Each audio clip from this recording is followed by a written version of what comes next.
আসসালামু আলাইকুম প্রিয় ভিউয়ার্স। আবারও চলে আসলাম নতুন একটা ভিডিও নিয়ে। আশা করি সবাই ভালো আছেন। আলহামদুলিল্লাহ আমিও ভালো আছি। এই তো দেখছেন যে জামা থ্রি পিসটা এই থ্রি পিসটা এরকম থ্রি পিস মানে গলা তৈরি করা থ্রি পিস যখন আমার কাস্টমাররা নিয়ে আসে, হ্যাঁ? তখন বলে কি যে আপু জামা কিন্তু অর্ধেক বানানো। আসলে এই অর্ধেক বানানো যা থ্রি পিস গুলোই কিন্তু বানাতে বেশি কষ্ট হয়। কারণ এইগুলোই যে আবার খোলা লাগে। মানে A to Z সবই খুলে ফেলতে হয়। খুলে তারপরে আবার কাটা লাগে। তাহলে এগুলোই তো কিন্তু বানানো বেশি কষ্টদায়ক। কিন্তু আমার কাস্টমাররা কি বলে? বলে অর্ধেক বানানো। আসলে ওনারা তো বোঝেন না। যাই হোক, আজকে আমার ভিডিও টপিকস হচ্ছে সুখে থাকলে ভূতে কিলায়।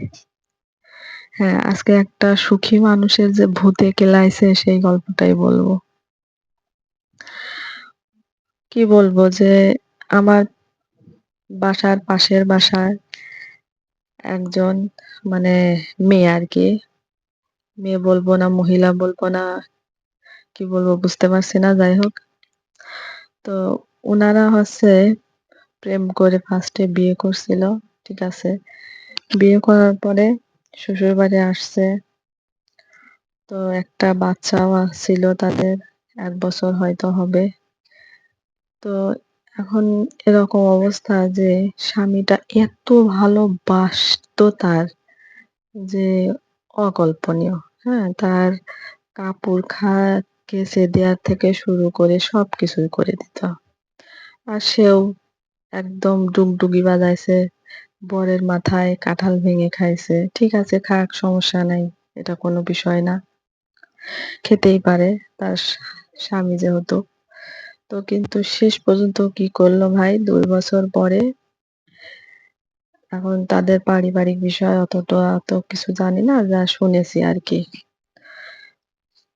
তো ১ বছরের ছেলে এখন তাদের কি হলো ডিভোর্স হয়ে গেল। হুম? ডিভোর্স হলো কি জন্যে? যে বউ থাকবে না। তার অনেক সুন্দর চেহারা ছিল। সে এখন যার সাথে আসছে তাকে এখন আর ভালো লাগে না। কি বলবো যে সে হচ্ছে পীরজাদা, পীর সাহেব, আমিরে পীর কি বলবো আসলে বলার কিছু নাই।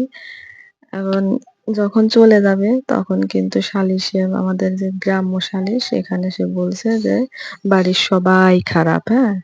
অ্যাডাল্ট যারা আছে তারা সবাই খারাপ। কেউই ভালো না শুধু সে পীর। হুম? এখন তাদের সবার জন্য সে অতিষ্ঠিত হয়ে ১ বছরের একটা বাচ্চা রেখে সে ডিভোর্স নেবে। ঠিক আছে? তো নে ডিভোর্স নে তাহলে বাড়ির সবাই খারাপ তুই পীর তাহলে তুই ডিভোর্স নিচ্ছিস কি জন্যে? স্বামী তো খারাপ না, স্বামী তো অনেক ভালো। তো তাহলে ডিভোর্স নেওয়ার কি দরকার? শেষমেশ কি হলো? ডিভোর্সটা কিন্তু হয়েই গেল। তো ভালো ডিভোর্স হইলো হইলো। তাহলে বাচ্চা হওয়ার আগেই যাইতি? না, তাও যায় নাই। বাচ্চাটা এখন কি হবে? ওর হাসব্যান্ড তো বউ পাবে আজ না হয় কাল। ও একটা হাসব্যান্ড পেয়েই যাবে। কিন্তু বাচ্চাটার কি হবে? এই কুলও গেল বাচ্চার, ও কুলও গেল। সালিশের মধ্যে নাকি বলা হয়েছে যে এটা নাকি বিয়ে যদি করে তাহলে বাচ্চাটা তার বাবার কাছে রেখে যাবে। যাই হোক ভালো কথা। কিন্তু এটা কোনো কথা হলো যে বিয়ে হলে বাচ্চাটা বাবার কাছে রেখে যাবে, সেই বাচ্চাটার বয়স ১ বছর। তাহলে বাচ্চাটা কি মানুষ হবে? মা ছাড়া? এরকম মার কি বলতে ইচ্ছে করে বলেন?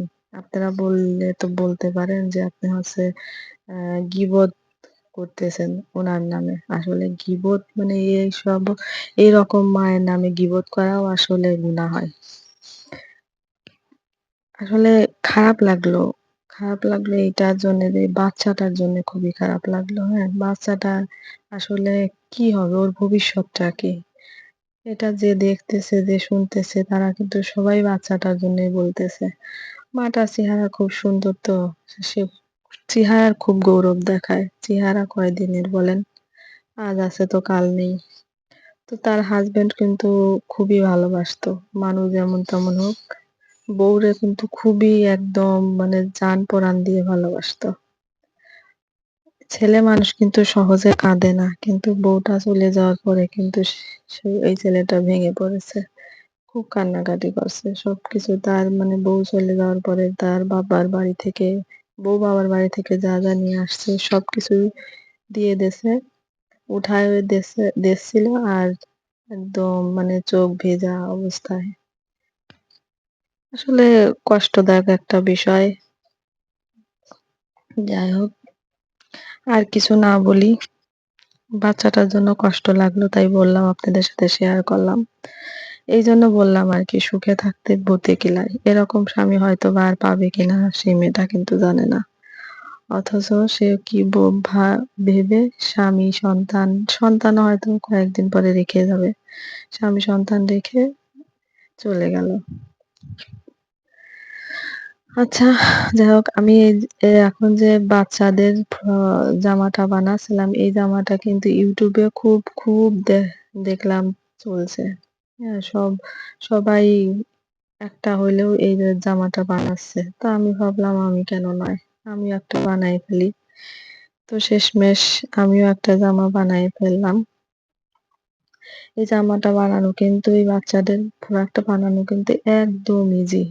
চাইলে কিন্তু আপনারাও বানাতে পারেন। আমার এই ভিডিওতে যদি নাও বুঝতে পারেন তাহলে আপনারা YouTube এ সার্চ দিলেই কিন্তু বাচ্চাদের ফ্রক বানানোর নিয়ম সার্চ দিলেই এখন নতুন তো এগুলো চলে আসবে। তো আপনারা YouTube এ দেখে সুন্দর করে বানিয়ে নিতে পারেন। আমি কিন্তু এটা কোনো কাস্টমাইজ আমার ড্রেস ছিল না। আমি দেখে আমার খুব ভালো লাগলো তাই আরকি বানায় ফেললাম। হয়তো এটা হাতে কাজ করব যদি সময় পাই।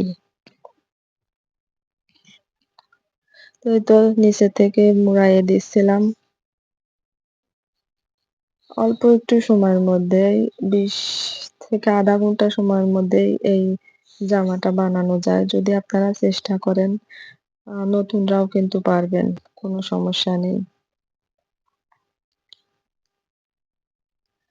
তো আপুরা আপনারা আমার যদি এই ভিডিওটা ভালো লেগে থাকে তাহলে একটা লাইক, কমেন্ট, শেয়ার দিয়ে পাশেই থাকবেন। আর এই তো আমার জামাটার লুক ফিনিশিংটা আপনাদের দেখিয়ে দিলাম। আসলে এইসব জামা কিন্তু এই গরমের সময় বাচ্চাদের পরাইলে যেমন আরামদায়ক হয়, তেমন পড়তেও কিন্তু দেখতেও কিন্তু ভালো লাগে। তো সবাই ভালো থাকবেন। আল্লাহ হাফেজ।